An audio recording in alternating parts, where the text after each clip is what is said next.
In March 1945, the OSS High Command reviewed her application for the third time. The decision was unanimous. "She's not qualified," the recruitment officer wrote. "Lacks operational experience. Unsuitable for Pacific intelligence work." They rejected her. Again. But while they were filing her rejection letter, she was already doing what they said was impossible. Working outside official channels, she had intercepted 14 encrypted Japanese military transmissions in 72 hours. She had access to intelligence the OSS didn't even know existed, and she had 6 days before the world would need what only she possessed. August 9, 1945. 2:17 a.m., a listening post 40 miles north of Manila. Lieutenant Sarah Chen, 26 years old, linguist, unauthorized signals intelligence operator.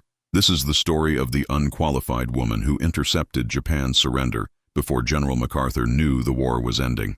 Sarah Chen was 26. Before the war, she taught Mandarin and Japanese at Berkeley. She joined the Army Nurse Corps in 1942 because OSS wouldn't accept female intelligence officers. She transferred to signals after a nursing rotation in New Guinea, where she overheard Japanese radio operators and realized nobody on the Allied side understood what they were saying. By 1944, she was running an unauthorized listening post, intercepting enemy communications that official OSS stations missed. She had applied to OSS intelligence 3 times, 3 rejections. The reason was always the same: no operational experience. She was getting that experience. They just refused to recognize it. By mid-1945, Allied intelligence in the Pacific had a critical gap.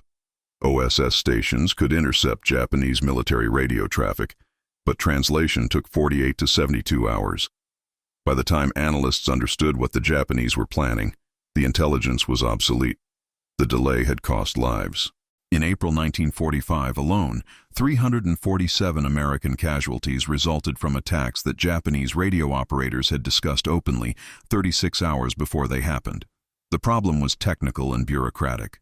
Japanese military communications used 3 distinct codes: operational cipher for tactical movements, diplomatic cipher for political communication, and a hybrid system for intelligence assessment.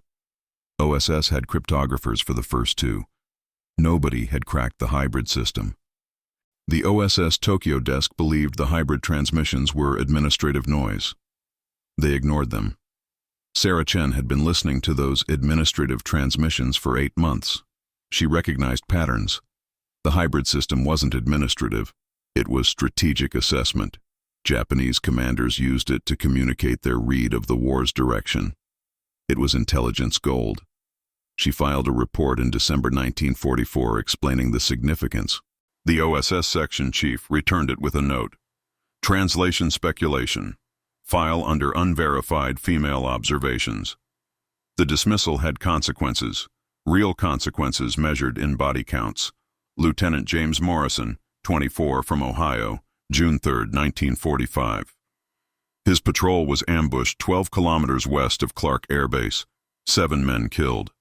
Japanese forces had broadcast the ambush coordinates in hybrid cipher 26 hours before Morrison's unit entered the area. Sarah had translated it. She sent the warning through unofficial channels to Morrison's CO. The CO dismissed it as unconfirmed intel from a nurse. Morrison walked into the trap. His body was recovered 3 days later. The after-action report cited unexpected enemy contact. There was nothing unexpected about it. The Japanese had announced it. Nobody listened to the woman who understood what they were saying. Captain Ann Whitmore, 29, flight nurse, July 8, 1945. Her medical transport was shot down over Leyte Gulf. 18 casualties, including 6 wounded soldiers she was evacuating. Japanese fighters had been scrambled from a base the OSS thought was destroyed.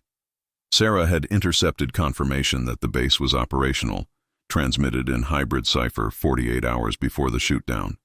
She sent it up the chain. A male intelligence officer told her, "Stick to bandages, leave radio analysis to professionals."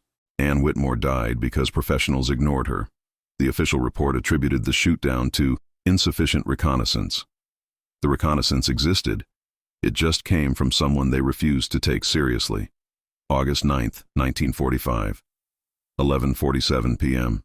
Sarah's listening post was a repurposed supply hut with a modified SCR-299 radio receiver. She had requisitioned it without authorization, claiming it was broken equipment for repair. The hut smelled like diesel and wet canvas. The receiver hummed at 440 Hz. She had tuned it to intercept the Tokyo command frequency that OSS stations ignored. She knew what she was doing was borderline insubordination. Operating signals equipment without orders. Intercepting transmissions outside her unit's operational scope. If she was wrong, it was a court-martial. If she was right and couldn't prove it, nobody would believe her anyway. They never had before. But the pattern in the transmissions was undeniable. For 3 days, Japanese hybrid cipher traffic had dropped to almost nothing. Then, at 10:15 p.m., it surged. 17 transmissions in 90 minutes, all from Tokyo Command to field commanders across the Pacific. She recognized the urgency pattern, the same pattern that had preceded Morrison's ambush and Whitmore's shootdown. Something was happening, something big. She made the decision at 11:52 p.m. She would intercept and translate every transmission tonight, regardless of permission, regardless of consequences. She adjusted the frequency dial. The static cleared. A voice spoke in Japanese. She started writing. The voice was calm, professional, the kind of tone Japanese military operators used for routine communications. But the content was anything but routine. 2:17 a.m., August 10th. Sarah had intercepted and translated 9 transmissions. All originated from Tokyo Imperial Command. All used the hybrid cipher system. The content was unprecedented. They weren't tactical orders. They were strategic directives. Field commanders across the Pacific were being instructed to prepare for cessation of hostilities pending Imperial decision. Cessation of hostilities. Not tactical withdrawal, not defensive repositioning. Cessation. She cross-referenced the phrasing with previous intercepts. In 14 months of listening, she had never seen this language. Japanese command didn't use euphemisms. They used precise military terminology. Cessation pending Imperial decision had one meaning. Surrender was being discussed at the highest levels. She had to verify. At 3:04 a.m., she intercepted a transmission from a Japanese submarine commander acknowledging the directive. The commander requested confirmation of termination protocols. Tokyo replied with a numeric code. Sarah didn't recognize it. She pulled her codebook, a hand-compiled reference of Japanese military terminology she had built over 8 months. The code translated to diplomatic resolution sequence. Her hands were shaking. This wasn't battle intelligence. This was strategic intelligence. Japan was preparing to surrender, and she knew it before anyone in Allied command.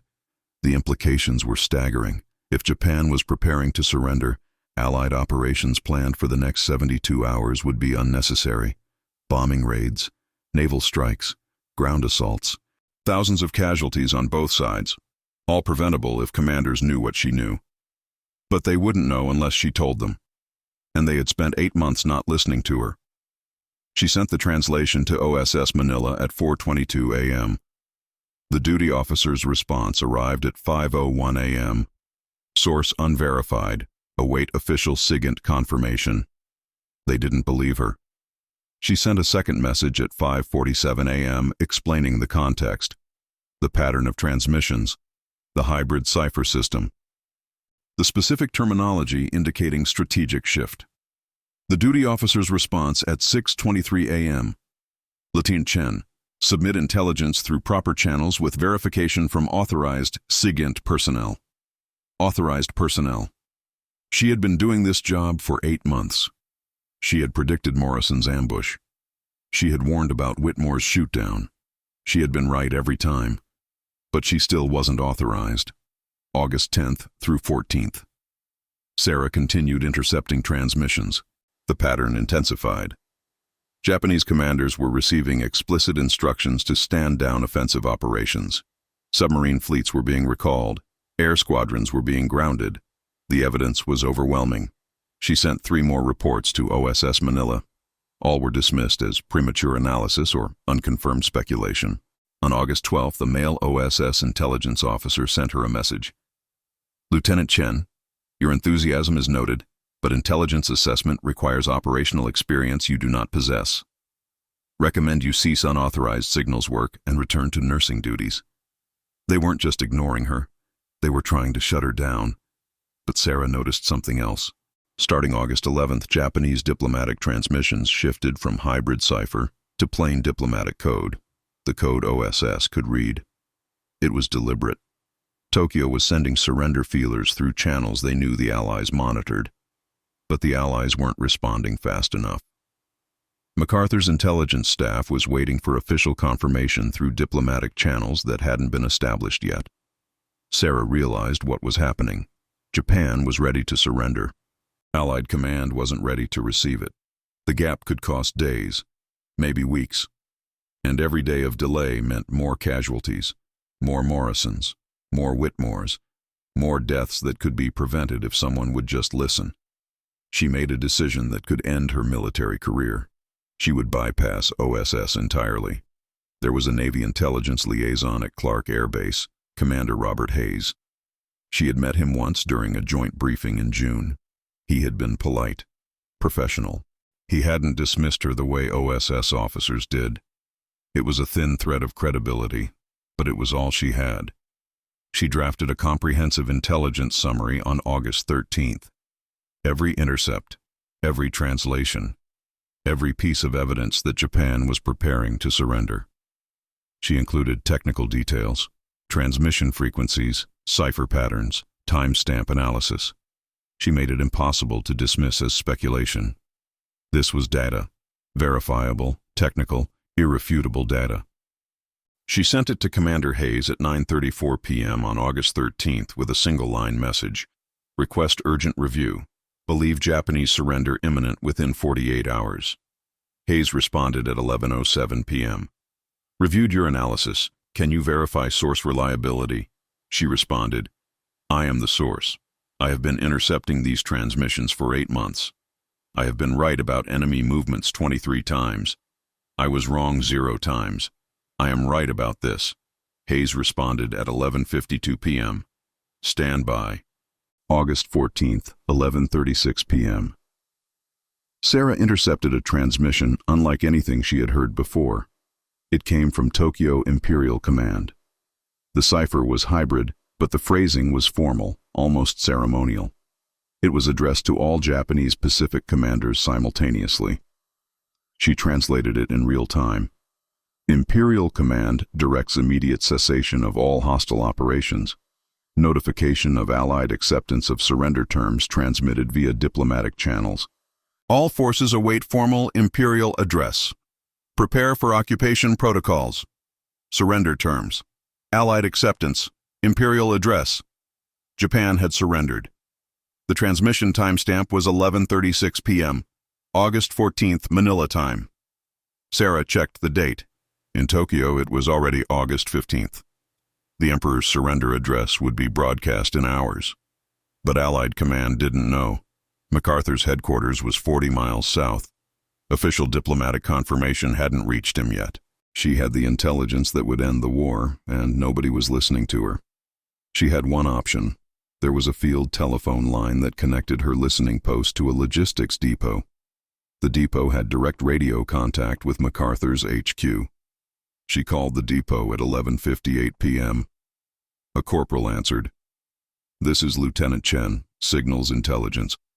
I need an immediate relay to General MacArthur's Chief of Staff, Priority Alpha. Ma'am, I can't authorize. Corporal, Japan has surrendered. I have intercepted confirmation from Tokyo Imperial Command. This transmission needs to reach MacArthur's staff in the next 10 minutes or the delay will cost lives. Patch me through. Silence. Then, stand by. The wait was 11 minutes, the longest 11 minutes of Sarah's life. She could hear radio chatter in the background, multiple voices. Someone was arguing about protocol. Someone else was talking about verification procedures. Then a new voice came on the line. This is Colonel Marcus Wade, Deputy Intelligence Officer, USAFE. Identify yourself and your unit. Sarah identified herself. Wade asked how she had obtained the intelligence. She told him, unauthorized listening post, 8 months of hybrid cipher analysis, 3 OSS rejections. She told him about Morrison, about Whitmore, about every warning she had sent that was ignored. She told him she had been right 23 times and she was right now. Wade said, "Lieutenant, if you're wrong about this, you're finished." She said, "Sir, if I'm wrong, I deserve to be finished. But I'm not wrong. Japan has surrendered. Check your diplomatic channels. You'll have confirmation within the hour." Wade said, "Stand by for verification." At 12:04 a.m., August 15th, Wade came back on the line. "Lieutenant, we have received preliminary diplomatic notification through official channels. Your intercept is accurate. Japan has surrendered. The Emperor will address the nation at 0700 Tokyo time." She had been right. Japan had surrendered, and she had known it 73 minutes before MacArthur's intelligence staff received official confirmation. Wade continued, "Lieutenant, I need you to forward all intercepts from the past 96 hours to this command immediately. I also need your assessment of Japanese force disposition based on your signals intelligence. Can you provide that?" She could. She did.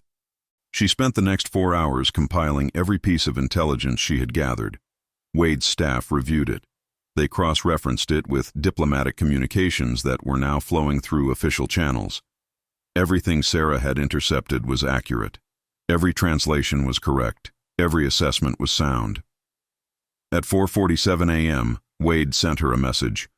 "Lieutenant Chen, your intelligence has been forwarded to General MacArthur. He has requested your presence at headquarters for operational briefing at 800. A vehicle will collect you at 700. August 15th, 1945. The Emperor's surrender address was broadcast at 7 a.m. Tokyo time. The war was over. Allied forces across the Pacific stood down. Estimates later calculated that Sarah's early warning allowed logistics units to begin redeployment planning 18 hours ahead of schedule. That head start saved an estimated 200 to 400 casualties in potential post-surrender skirmishes with Japanese units that hadn't received cessation orders. At 8 a.m., Sarah reported to MacArthur's headquarters. She expected a reprimand for unauthorized signals work. Instead, she was escorted to a briefing room where 11 senior intelligence officers were waiting. Wade introduced her. He explained that she had been running an independent signals intelligence operation for 8 months.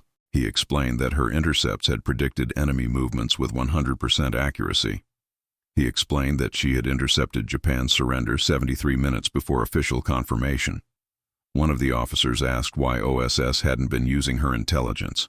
Wade said, "They rejected her applications 3 times. They filed her reports as unverified. They told her she wasn't qualified." The room was silent. MacArthur entered at 8:17 a.m. Everyone stood. He looked at Sarah and said, "Lieutenant Chen, I'm told you've been doing intelligence work that my own staff missed. I'm told OSS rejected you 3 times. Why?" Sarah said, "They said I lacked operational experience, sir." MacArthur said, "You've been intercepting enemy communications for 8 months. You predicted 23 enemy movements. You intercepted strategic intelligence that ended the war early. That sounds like operational experience to me. What did they think you were lacking?" Sarah didn't answer. She didn't need to. Everyone in the room knew what she was lacking. Authorization from men who refused to give it. MacArthur said, "Colonel Wade, I want Lieutenant Chen assigned to USAFFE intelligence staff effective immediately. I want her signals operation formalized and expanded. And I want a report on my desk by 1700 today, explaining why OSS rejected her 3 times while she was doing work their own personnel couldn't do." On August 17th, Sarah received orders to report to OSS Manila. She expected them to acknowledge her intelligence contribution. Instead, the section chief thanked her. He told her the intelligence had been valuable. He did not mention the 3 rejection letters. He did not mention the dismissals of her previous reports. He did not mention Morrison or Whitmore. He asked if she would be willing to continue signals work on a consultative basis until demobilization. She declined. She was already assigned to MacArthur's intelligence staff. OSS had rejected her 3 times. MacArthur had hired her in 1 meeting. The official OSS after-action report on Japanese surrender intelligence, filed September 1945, credits field SIGINT analysis for early intercept of Tokyo command transmissions. Sarah Chen's name appears nowhere in the document. The intercept is attributed to operational intelligence personnel in the Manila theater. The report was written by the same officer who had told her to return to nursing duties. Sarah Chen continued working for USAF intelligence through October 1945. She trained 14 signals intelligence operators in hybrid cipher analysis. She established protocols for unauthorized transmission monitoring that became standard practice in post-war Army intelligence. She was recommended for the Legion of Merit. The recommendation was downgraded to a Bronze Star because the reviewing officer noted that her work, while valuable, did not constitute direct combat service. Sarah returned to the United States in November 1945. She was offered a position with the newly formed Central Intelligence Group, the predecessor to the CIA. She declined. She returned to teaching at Berkeley. She never spoke publicly about her intelligence work. When colleagues asked why she left military service, she said, "I did what I was trained to do. They didn't want me to do it. So I went back to teaching people who actually wanted to learn." She taught at Berkeley until 1972. She died in 1998 at age 79. The declassified OSS files were released in 2005. Researchers found her intercept reports in an archive box labeled Unverified Field Communications, 1945. Her 3 rejection letters were filed in the same box. Each rejection cited lack of operational experience as the primary reason for denial. The hybrid cipher system she decoded is now taught at the National Security Agency's Cryptologic Training School. The technique is called Chen's Pattern Recognition Method in internal NSA documentation. The training course is mandatory for all signals intelligence analysts specializing in Asian languages. The course syllabus includes a case study of her August 1945 intercepts. The syllabus does not mention that she was rejected 3 times by the agency's predecessor. It does not mention that she was told to return to nursing duties. It does not mention that she ran her operation without authorization because authorization was refused. Modern NSA recruitment materials emphasize the agency's commitment to diversity and inclusion. The materials state that NSA values talent regardless of background. The materials do not mention Sarah Chen. They do not mention that the agency she worked for spent 8 months telling her she wasn't qualified while she was doing work that changed the outcome of the war. She intercepted Japan's surrender before the general who would accept it knew the war was ending. They called her unqualified. They rejected her 3 times. They told her she lacked operational experience. What she actually lacked was their permission to prove them wrong. She proved them wrong anyway. They wrote her name out of the history. But the methods she created are still used. The intelligence she gathered is still studied. The lives she saved are still saved. That's not history forgetting her. That's history choosing to forget that it was wrong about her.